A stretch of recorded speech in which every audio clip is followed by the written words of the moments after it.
اللہ اللہ اللہ اللہ اللہ۔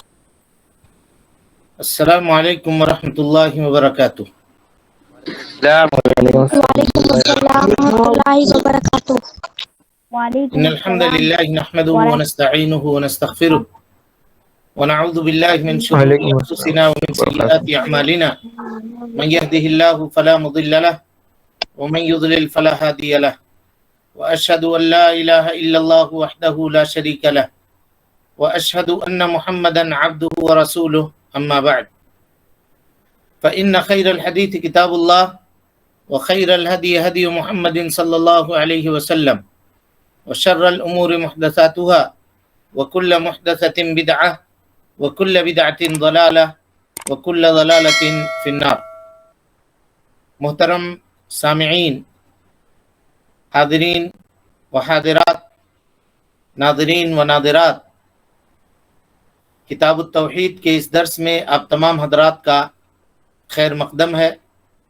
اللہ رب العالمین میرے اور آپ کے مل بیٹھنے کو قبول فرمائے، علم دین، علم نافع سیکھنے، اس کے مطابق عمل کرنے، اس کی دعوت عام کرنے اور اس راستے میں آنے والی مصیبتوں کے اوپر اللہ رب العالمین ہمیں اور آپ کو صبر کی توفیق نصیب فرمائے۔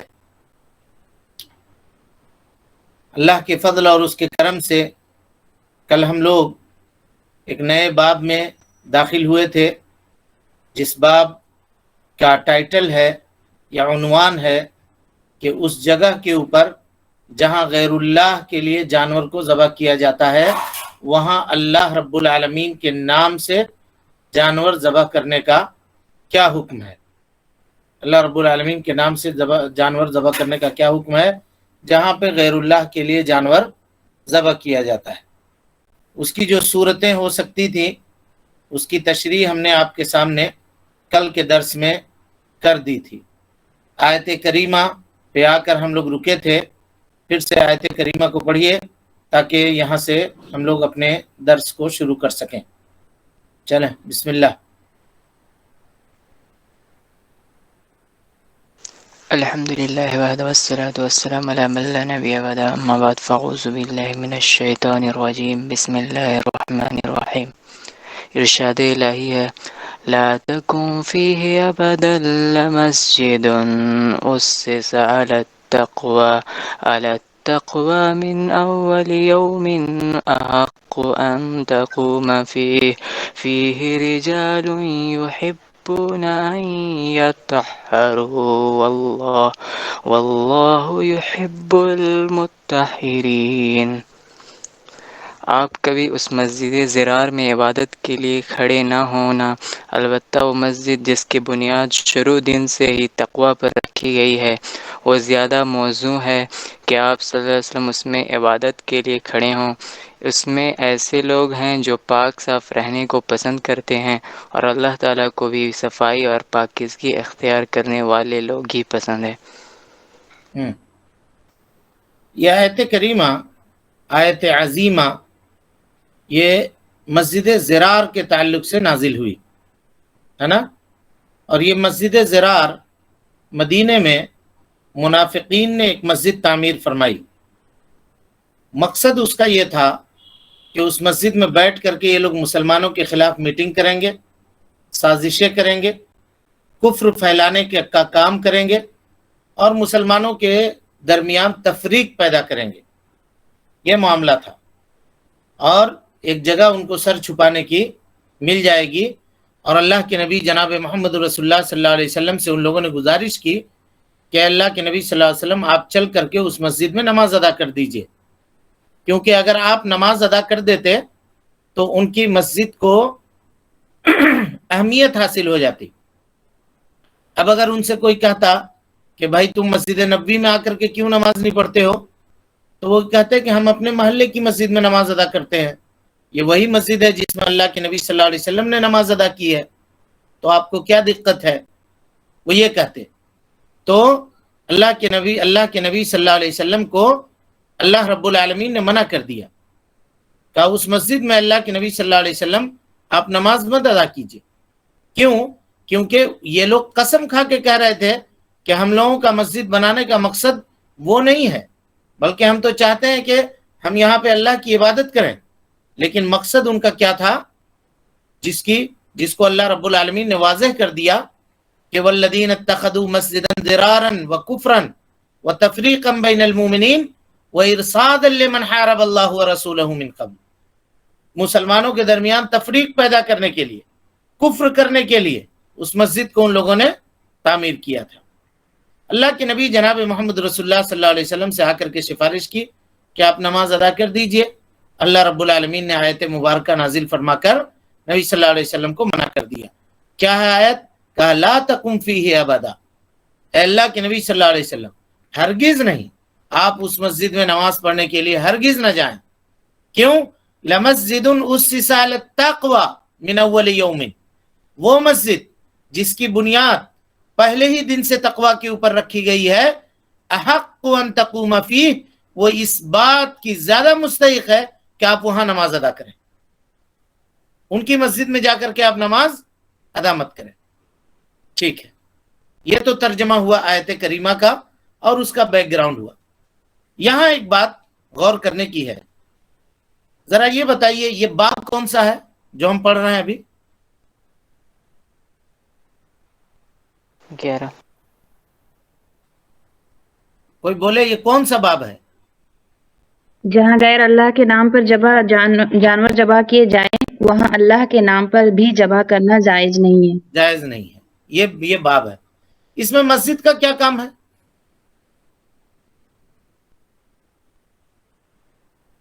یہ آیت سے اس باب کا ظاہری طور پہ کوئی کنیکشن سمجھ میں آ رہا ہے؟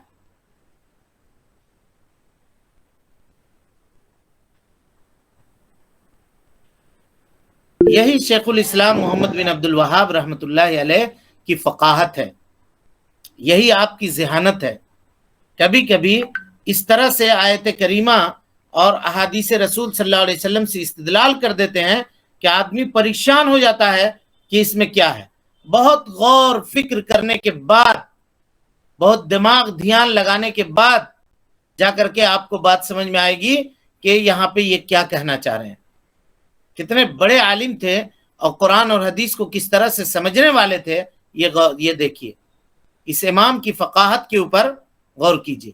باب ہے کہ اس مکان پر جہاں پہ غیر اللہ کے لیے جانور ذبح کیا جاتا ہو وہاں پر کوئی آدمی اللہ رب العالمین کے لیے جانور ذبح نہ کرے، یہ باب ہے. اور آیت ذکر کر رہے ہیں لا تقم فیہ ابدا، وہاں آپ کبھی بھی نماز ادا مت کیجیے.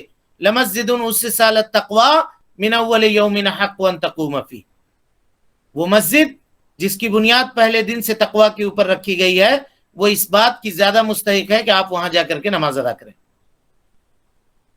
کیا مناسبت ہے دونوں میں؟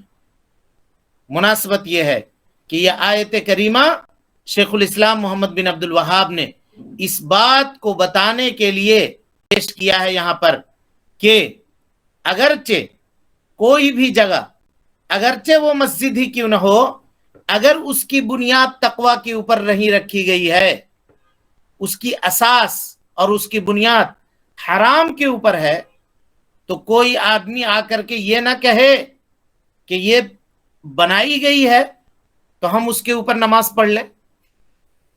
یا یہ جگہ، کوئی بھی جگہ تو اللہ رب العالمین کی ہے، ہم کسی بھی جگہ پہ جا کر جانور ذبح کر سکتے ہیں. آپ منع کرنے والے کون ہوتے ہیں؟ لوگ آج یہ کہتے ہیں کہ بھائی ہم یہاں ذبح کریں وہاں ذبح کریں. کیا فرق ہے اس میں؟ فرق تو بسم اللہ کہنے کا ہے، تو ہم بسم اللہ کہہ کے ذبح کر رہے ہیں. کوئی اپنے دوسرے معبودوں کے نام لے کر کے بلی چڑھاتا ہوگا تو وہ چڑھائے، لیکن ہم تو وہاں پر بسم اللہ کر کے ذبح کریں گے. آپ ہم کو کیوں روک رہے ہیں؟ اب بتائیے، مسجد منافقوں نے بنائی تھی کفر کرنے کے لیے، منافقت پھیلانے کے لیے. نبی صلی اللہ علیہ وسلم وہاں جا کر کے نماز ادا کرتے تو آپ کس کے لیے نماز ادا کرتے جی؟ بولیے. اللہ کے لیے کرتے ہیں کہ نہیں؟ جی. باوجود اس کے اللہ رب العالمین نے جناب محمد رسول اللہ صلی اللہ علیہ وسلم کو نماز ادا کرنے سے وہاں روک دیا، اس لیے کہ اس مسجد کی بنیاد تقوی کے اوپر نہیں تھی۔ آج بھی اگر کوئی ایسا جگہ ہے جہاں غیر اللہ کے لیے جانور ذبح کیا جاتا ہے، شیخ الاسلام یہ بتانا چاہ رہے ہیں، تو اگرچہ آپ وہاں جا کر کے اللہ کے لیے ہی جانور کو کیوں نہ ذبح کریں، آپ نہیں کر سکتے وہاں پہ ذبح۔ آئی استدلال بات گفتگو سمجھ میں آئی یا نہیں آئی؟ جی جی جی سارے لوگوں کو سمجھ میں آئی جی؟ جی جی جی جی یعنی اس آیت کریمہ کو ذکر کرنے کا کیا مطلب ہوا، یہ سمجھ گئے آپ لوگ۔ بلکہ اللہ کے نبی صلی اللہ علیہ وسلم کو اللہ رب العالمین نے منع کیا، کہا وہاں مت نماز ادا کیجیے۔ کہاں نماز ادا کیجیے؟ لمسجد اسس علی التقوی، وہ مسجد جس کی بنیاد تقوی کے اوپر رکھی گئی ہے پہلے ہی دن سے۔ وہ مسجد کون سی مسجد ہے؟ کوئی آدمی یہ کہہ سکتا تھا، اللہ کے نبی صلی اللہ علیہ وسلم نے بعد میں صحابہ کو بھیج کر کے وہ مسجد ڈھا دیا، توڑوا دیا۔ کوئی آدمی یہ کہہ سکتا تھا کہ مسجد توڑوانے کی کیا ضرورت تھی؟ اللہ کے نبی صلی اللہ علیہ وسلم منافقین سے اس کو اپنے قبضے میں لے لیتے، وہاں پہ اپنا امام رکھ دیتے، معاملہ ہو جاتا ختم۔ مسجد توڑوانے کی ضرورت کیا تھی؟ لیکن نہیں، جب کفر کے اوپر، مسلمانوں کی تفریق کے اوپر، منافقت کے اوپر مسجد کی بنیاد رکھی گئی تھی، تو اس مسجد کو اگرچہ وہ مسجد نام سے تھی لیکن اس کو باقی رہنے کا حق نہیں تھا، اس لیے اللہ کے نبی صلی اللہ علیہ وسلم نے صحابہ کرام کو بھیج کر کے اس مسجد کو توڑوا دیا۔ سمجھ میں آ رہی بات؟ اور بلکہ حکم دیا کہ وہ مسجد لمسجد اسس علی التقوی، وہ مسجد جس کی بنیاد پہلے دن سے تقوی کے اوپر رکھی گئی ہے۔ مراد کون سی مسجد ہے؟ بعض لوگوں نے کہا کہ وہ مسجد نبوی ہے، اور یہ چیز ثابت ہے کہ وہ مسجد نبوی ہے، اور بعض لوگوں نے، بعض علماء نے یہ کہا کہ وہ مسجد قباء ہے، مسجد قباء ہے، جس کی فضیلت آئی ہے کہ کوئی بھی آدمی اگر اپنے گھر سے وضو کر کے مسجد قباء جا کر کے 2 رکعت نماز ادا کرتا ہے تو اس کو 1 عمرے کا ثواب ملتا ہے، 1 عمرے کا ثواب ملتا ہے۔ سمجھ میں آ رہی بات؟ یہ فضیلت اللہ کے نبی جناب محمد رسول اللہ صلی اللہ علیہ وسلم نے مسجد قباء کی رکھی ہے۔ تو اس آیت کریمہ سے ہم کو یہ پتا چلا کہ اب اگر کوئی آدمی آ کر کے یہ کہے کہ پوری زمین تو اللہ کی بنائی ہوئی ہے، ہم کہیں بھی ذبح کر لیں، اللہ کا نام لے کر ذبح کرنا مطلوب ہے، بسم اللہ اللہ اکبر پڑھ کر کے ذبح کریں گے، تو آپ کیوں کہہ رہے ہیں کہ یہ ناجائز ہے؟ تو کہیے گا بھائی صاحب، آپ اس جگہ پہ ذبح کر رہے ہیں جہاں پہ ذبح کرنے کا حکم اللہ رب العالمین نے نہیں دیا ہے، اللہ کے نبی صلی اللہ علیہ وسلم نے منع کیا ہے۔ اگرچہ آپ کی نیت درست ہے، نیت درست ہونے سے جگہ کی اہمیت تبدیل نہیں ہوتی، کیونکہ منافقین جس قصد کے ساتھ، جس ارادے کے ساتھ اس مسجد کی تعمیر کیے تھے، نبی صلی اللہ علیہ وسلم کا وہ ارادہ ہرگز نہیں تھا، بلکہ آپ اللہ کے لیے نماز ادا کرتے، خلوص اور للہیت کے ساتھ نماز ادا کرتے، باوجود اس کے اللہ رب العالمین نے آپ کو وہاں جانے سے منع فرما دیا۔ اس سے شیخ الاسلام محمد بن عبد الوہاب رحمۃ اللہ علیہ کے فقاہت کا اندازہ آپ لگائیے۔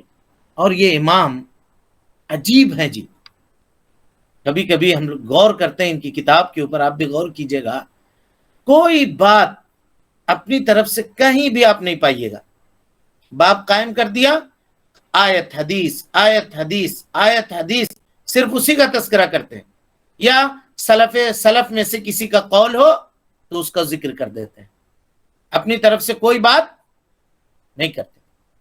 یہ اہل علم ہوتے ہیں، قرآن اور حدیث ہی ان کا اساس ہوتا ہے، ان کے پاس جو کچھ ہوتا ہے پونجی اور ذخیرہ وہ قرآن اور حدیث کا ہی ہوتا ہے، اور اس کے مل جانے کے باوجود دائیں بائیں جھانکنے کی ضرورت ہی نہیں محسوس کرتے، وہ مولوی کیا کہہ رہا ہے، وہ مولوی کیا کہہ رہا ہے، دیکھنے کی ضرورت ہی نہیں محسوس کرتے۔ مل گیا قرآن اور حدیث، خالی کتاب مت پڑھیے، صرف کتاب مت پڑھیے، بلکہ مؤلف کے منہج کو بھی سمجھنے کی کوشش کیجیے۔ دیکھیے کس طرح سے یہ امام ہیں اور کس طرح سے قرآن اور حدیث بیان کر کے ہمارے اور آپ کو، ہم کو اور آپ کو یہ تنبیہ کرنے کی کوشش کر رہے ہیں کہ لوگوں، تمہارے لیے اللہ کی کتاب جناب محمد رسول اللہ صلی اللہ علیہ وسلم کی سنت آج بھی کافی ہے، ویسے ہی جیسے صحابہ کرام رضوان اللہ علیہم اجمعین کے زمانے میں تھی۔ سمجھ گئے بات کو؟ اور یہی وجہ ہے جی اللہ رب العالمین نے ان کی کتاب کے اندر برکت رکھی ہے۔ ہزاروں لوگوں نے کفری عقائد سے اور شرکی عقائد سے اللہ کے فضل اور اس کے توفیق کے بعد ان کی کتابوں سے پڑھ کر کے توبہ کیا ہے. اور کوئی آدمی دل کھول کر کے اگر اس کتاب کو پڑھ لے، دل کھول کر کے، ذہن و دماغ کھول کر کے، تعصب کا عینک اور چشمہ اتار کر کے اگر پڑھ لے تو اس کا عقیدہ درست ہوئے بغیر نہیں رہے گا اللہ کے فضل و کرم سے. مگر لوگ تعصب میں، ایک دوسرے کے دشمنی میں اندھے ہو جاتے ہیں، جو مسائل کو سمجھنے سے قاصر ہوتے ہیں اور حق بات کو قبول کرنے سے وہ لوگ پیچھے رہ جاتے ہیں. چلیے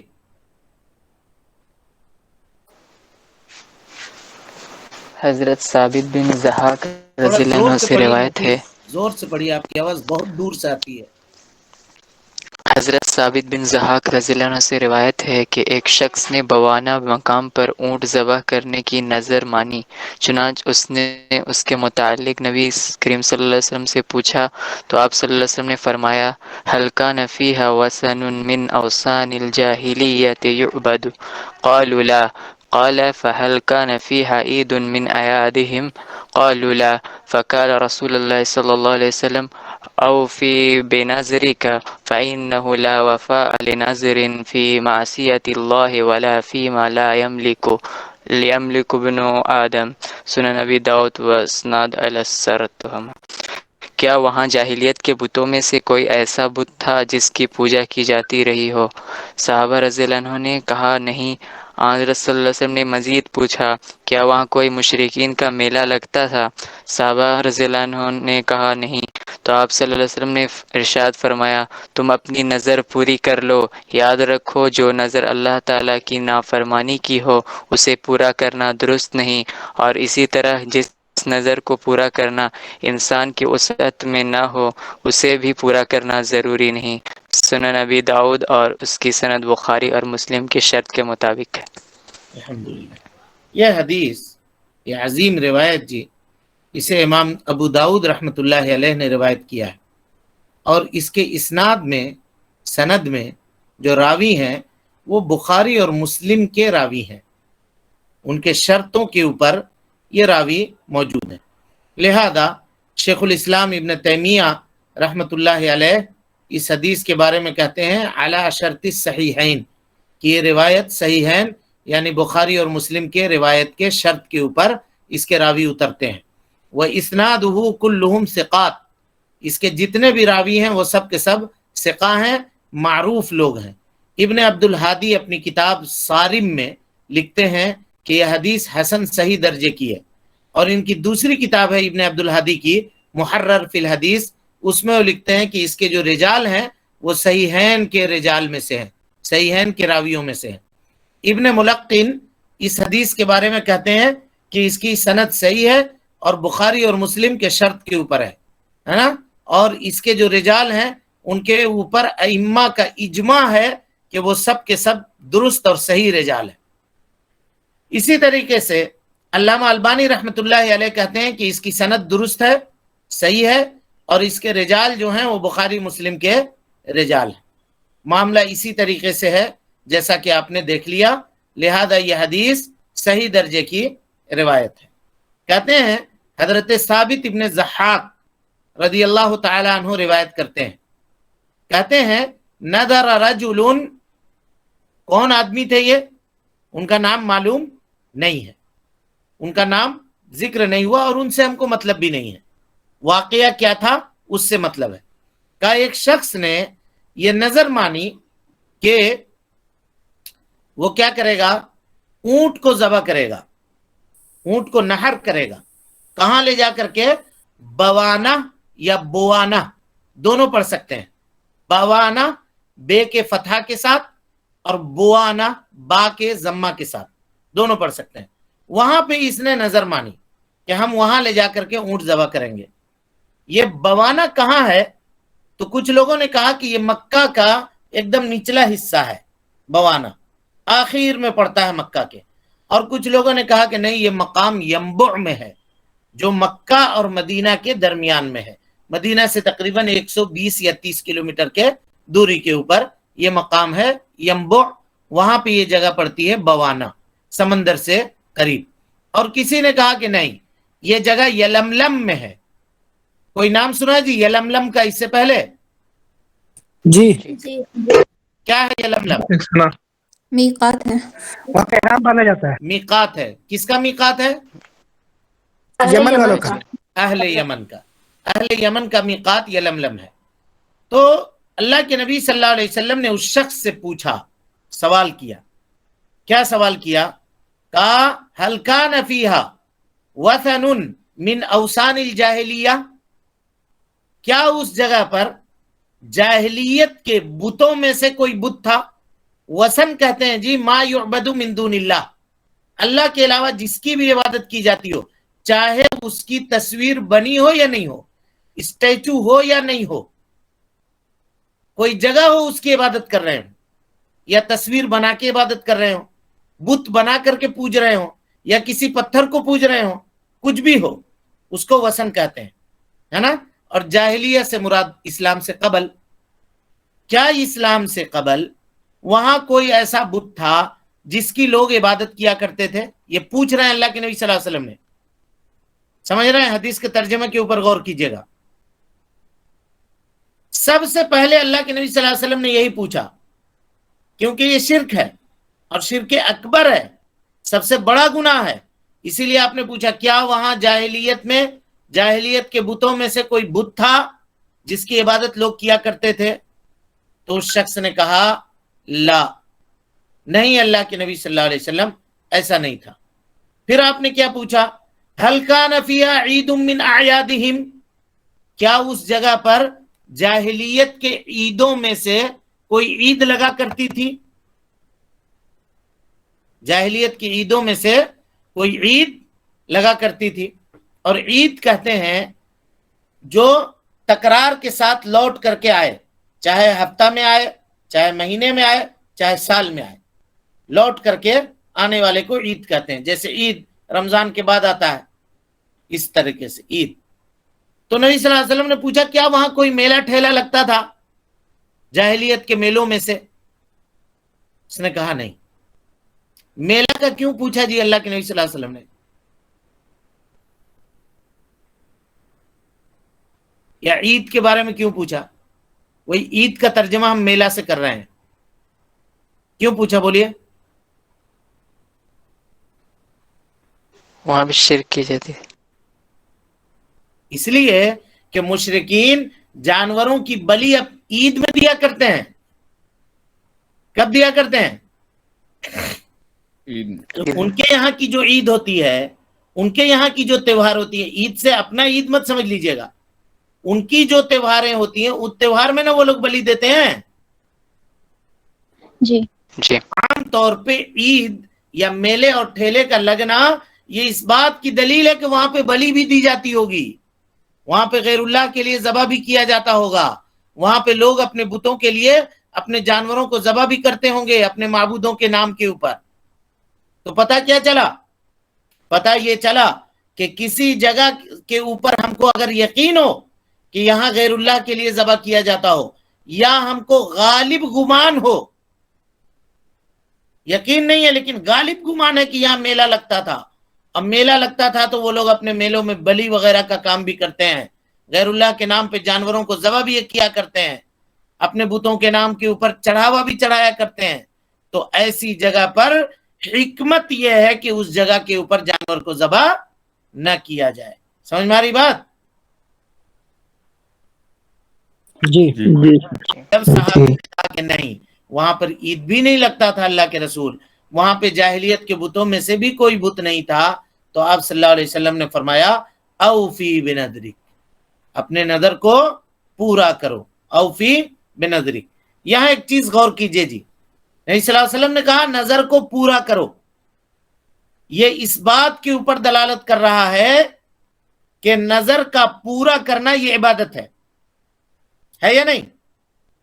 کیونکہ نبی صلی اللہ علیہ وسلم کا یہ کہنا اوفی بنظرک یہ امر ہے، آرڈر ہے، اور اگر نبی کسی چیز کا آرڈر دیں تو یہ کس چیز کے اوپر دلالت کرتا ہے؟ عبادت ہے، واجب ہونے کے اوپر دلالت کرتا ہے، اور جو چیز واجب ہے شریعت میں وہ چیز عبادت ہے. جو چیز واجب ہے وہ چیز عبادت ہے. اس سے یہ پتا چلا کہ نظر کا پورا کرنا، ہم جو لفظ کر رہے ہیں اس پہ غور کیجئے گا، نظر کا پورا کرنا یہ واجب ہے. اور یہ مسئلہ ابھی تفصیل سے آپ کے پاس آئے گا، اس کے بعد بہت تفصیل سے آئے گا. اور ہم چاہتے تو وہاں پہ یہ تفصیلات آپ کے سامنے کر سکتے تھے، لیکن یہاں پہ مناسب ہے اس لیے اس کا تذکرہ ہم آپ کے سامنے کر دے رہے ہیں. دیکھیے یہاں نبی صلی اللہ علیہ وسلم نے کہا اوفی بنظرک، بہت باریک بات بتا رہے ہیں، غور سے سمجھیے گا حدیث کو. اور دیکھیے ائمہ کرام حدیث کو کس طرح سے سمجھتے ہیں، غور کیجئے گا. اوفی بنظرک، اوفی بنظرک میں آپ کیا سمجھیے گا کہ کیا بوانا جا کر کے اونٹ کو ذبح کرنا اس کے لیے واجب ہے یا اونٹ کو ذبح کرنا واجب ہے؟ کیا سمجھ میں آ رہا ہے آپ کو؟ اونٹ کو ذبح کرنا واجب. اب بوانا جا کر کے نہیں. کیوں نہیں. کیوں؟ نظر کو پورا کرنا مطلب وہاں پہ مقصود. ارے بھائی اس نے نظر مانی ہے کہ میں اونٹ ذبح کروں گا بوانا جا کر کے. تو نبی صلی اللہ علیہ وسلم نے کہا کہ ٹھیک ہے، وہاں کوئی عید بتوں کو پوجا ہوتی تھی؟ کہا نہیں ہوتی تھی. کہا کوئی عید ہوتا تھا؟ کہا نہیں ہوتا تھا. کہا جاؤ اوفی بنظرک، اپنے نظر کو پورا کرو، اپنے نظر کو پورا کرو. تو اب نظر کو پورا کرو یہ کس چیز کے اوپر دلالت کرے گا؟ بوانا جا کر کے جانور ذبح کرنے کے اوپر دلالت کرے گا یا صرف اونٹ ذبح کرنے کے اوپر دلالت کرے گا؟ بوانا جانا پڑے گا. سارے لوگ سمجھ رہے ہیں کہ نہیں سمجھ رہے ہیں؟ جی سوال میرا، جی جی سب کو سمجھ میں آ رہی بات؟ جی. ہاں بولیے بولیے، پھر جواب کیا ہوگا؟ بولیے. اس کو بوانا میں جا کر اونٹ کو ذبح کرنا پڑے گا. بوانا میں جا کر اونٹ کو ذبح کرنا پڑے گا. لیکن دیکھیے ہم نے کہا کہ یہاں دو چیز ہے. پہلی چیز، بوانا میں اونٹ ذبح کرنے کی کوئی خصوصیت ہے؟ جی نہیں ہے. تو اس کا مطلب یہ ہوا کہ ہم بوانا میں ذبح کریں یا اپنے گھر میں ذبح کریں برابر ہے. جی. تو اپنے گھر میں ذبح کرنے کا حکم کیا ہے؟ بولیے فٹافٹ بولیے، جائز ہے کہ نہیں؟ ہاں جی مباح ہے. تو جس طرح سے میرے گھر میں جانور ذبح کرنا مباح ہے، اسی طرح سے بوانا میں جا کر کے ذبح کرنا مباح ہے، کیونکہ کوئی ایکسٹرا خصوصیت بوانا کی نہیں ہے. اور ابھی آپ کے سامنے مسئلہ آئے گا جب نظر کا باب ہم لوگ پڑھیں گے کہ کوئی آدمی اگر مباح نظر مانے تو اس کو پورا کرنا ضروری نہیں ہے. کوئی آدمی اگر مباح چیز کی نظر مانے تو اس کو پورا کرنا ضروری نہیں ہے. تب رہا کہ نبی صلی اللہ علیہ وسلم کا یہ کہنا اوفی بنظرک یہ کس چیز کے اوپر دلالت کر رہا ہے؟ تو کہیے گا یہ اونٹ ذبح کرنے کے اوپر دلالت کر رہا ہے، کیونکہ نظر کا مسئلہ ان غریب مسئلوں میں سے ایک مسئلہ ہے کہ جس میں نظر ماننے کے بعد اس کو پورا کرنا واجب ہوتا ہے. نظر ماننے کے بعد اس کو پورا کرنا واجب ہوتا ہے. آپ لوگ سمجھ رہے ہیں تفصیل کو یا نہیں سمجھ رہے ہیں؟ جی شیخ. اوفی بنظرک نبی صلی اللہ علیہ وسلم نے یہ کہا. تو اس سے یہ پتا چلا کہ یہاں پہ امر جو وارد ہوا ہے وجوب کے لیے وہ اونٹ ذبح کرنے کے لیے ہے، بوانا جا کر کے ذبح کرنے کے لیے نہیں ہے. اگر وہ آدمی اپنے گھر میں بھی جانور ذبح کر دے تو وہ پورا ہو جائے گا، کیونکہ مباح نظر پورا کرنا واجب نہیں ہے. اور اس کی مثال کیا ہے وہ انشاءاللہ اس کے بعد کے باب میں جب ہم پڑھیں گے نظر کا باب تو ہم کوشش کریں گے کہ نظر کی جتنی قسمیں ہیں فقہ کے اندر اور علماء نے جتنی طرح سے اس میں بحث کرنے کی کوشش کی ہے وہ ساری چیزیں اکٹھا آپ کے سامنے لا کر کے جمع کر دیں. وہ اس لیے کہ نظر کا باب ایک ایسا دقیق باب ہے کہ اس کو بہت سارے لوگ سمجھتے بھی نہیں ہیں اور بہت سارے لوگ اس سلسلے میں گفتگو بھی نہیں کرتے. اور یہ کیا مطلب ہر گھر کا معاملہ ہے نظر کا. کسی کا بچہ بیمار ہوا کبھی نظر مان لیا، کسی کا کوئی معاملہ ہوا، کسی کو ایگزام دینا ہے اس نے نظر مان لیا. سمجھ میں آ رہی بات؟ جی سر. ٹھیک، تو ہم اس کے حکموں کو پورے طور پہ انشاءاللہ اس کی وضاحت کرنے کی کوشش کریں گے. اس کے بعد نبی صلی اللہ علیہ وسلم نے فرمایا کہ فَإِنَّهُ لَا وَفَاءَ بِالنَّذْرِ فِي مَعْصِيَةِ اللَّهِ. اللہ رب العالمین کی معصیت میں، اللہ رب العالمین کی نافرمانی میں نذر کو پورا کرنا نہیں ہے. اس سے کیا پتہ چلا جی؟ پتہ یہ چلا کہ کوئی آدمی اگر گناہ کرنے کا نذر مان لے تو اس نذر کو پورا کرنا جائز نہیں ہے. جائز نہیں ہے. نہیں. ہماری بات کہ نہیں آ رہی ہے؟ جی شیخ. تو بولیے بھائی، اور لوگ بولیے، جی فعال ہوئیے، میرے ساتھ ایکٹیو ہوئیے، تاکہ ہم سمجھیں کہ آپ کو ہم پیغام پہنچا دے رہے ہیں آپ تک. اگر کوئی آدمی گناہ کرنے کا نذر مان لے، مثال کے طور پہ اس کی ایک مثال دے رہا ہوں، کیا کوئی آدمی یہ کہے کہ میں اپنے سر کے بل دن بھر کھڑا رہوں گا؟ سمجھ میں آ رہی بات؟ جی ہاں، تو اس نذر کو پورا کرے گا یا نہیں کرے گا؟ نہیں. نہیں کرے گا. معصیت کے اوپر، اللہ رب العالمین کی نافرمانی کے اوپر جو نذر ہوگی اس کو پورا کرنا ضروری نہیں ہے. تب رہا کہ وہ نذر ہوگا یا نہیں ہوگا، تو علماء کے صحیح قول کے مطابق وہ نذر ہو جائے گا، کیونکہ نبی صلی اللہ علیہ وسلم نے کہا لا وفاء، اور وفا نذر کے منعقد ہونے کے بعد ہوتا ہے، اس سے پہلے نہیں ہوتا. تو اسی لیے اس کا کیا مسئلہ ہے وہ آگے کے درس میں آپ کے سامنے تفصیل سے بیان کیا جائے گا. پھر وہ آدمی کیا کرے گا؟ جو آدمی گناہ کرنے کا نذر مان لیا تو اس کا نذر کو تو اس کو تو پورا نہیں کرنا ہے، لیکن اس کے اوپر کیا واجب ہے اس کا ذکر انشاءاللہ آپ کے سامنے آئے گا. اس کے بعد اللہ کے نبی صلی اللہ علیہ وسلم نے تھوڑا 2 منٹ اور لگے گا جی، باب ختم ہو جائے گا، پڑھ لیں یا روک دیں؟ ہاں نبی صلی اللہ علیہ وسلم نے کہا ولا فیما لا یملک العبد یا ولا فیما لا یملک ابن آدم، اور اس چیز کی نظر جس کو آدم کا بیٹا یعنی انسان مالک نہیں ہے. مالک نہیں ہے کہ 2 قسم ہے جی. مالک نہیں ہے، ہم کسی چیز کے مالک نہیں ہیں، اس کی 2 قسم ہے. ہم مالک نہیں ہے لیکن دوسرا مالک ہے. اس کی مثال دیکھیے. مثال کے طور پہ کسی کی، میرے دوست کی بائک، ایک مثال دے رہا ہوں، وہ چوری ہو گئی. میں نے نذر مان لیا کہ اگر میرے دوست کی بائک مل گئی تو میں اس کی بائک لے کر کے اللہ کے راستے میں صدقہ کر دوں گا. یہ نذر میں نے مان لی، تو اس نذر کو میں پورا کروں گا؟ نہیں. کیوں نہیں کروں گا؟ کیونکہ اس کا مالک نہیں ہے. کیونکہ اس بائک کے ہم مالک نہیں ہیں. اس کا مالک کون ہے؟ میرا دوست ہے، دوسرا آدمی ہے. تو اس طرح کا نذر ماننا حرام ہے. اس طرح کا نذر ماننا حرام ہے، اور اس کی تفصیل کیا ہے وہ آئے گی. اور دوسری چیز یہ ہے کہ ہم نے جو نذر مانی ہے وہ ابھی ایٹ پریزنٹ میرے پاس موجود نہیں ہے. مثال کے طور پہ میں کہوں کہ اگر میرا یہ کام ہو گیا تو میں اللہ رب العالمین کے راستے میں 10,000 روپے خرچ کروں گا. ایک مثال دے رہا ہوں. اس وقت میرے جیب میں 10,000 روپے نہیں ہے، اور ابھی 10 دن تک رہے گا بھی نہیں، مثال کے طور پر. تو اب کیا کریں گے؟ یہ فیما لا یملک میں آئے گا یہ، کیونکہ ہم 10,000 کے مالک نہیں ہیں. جی آئے گا. بولیے جی. آئے گا شیخ. اور کوئی؟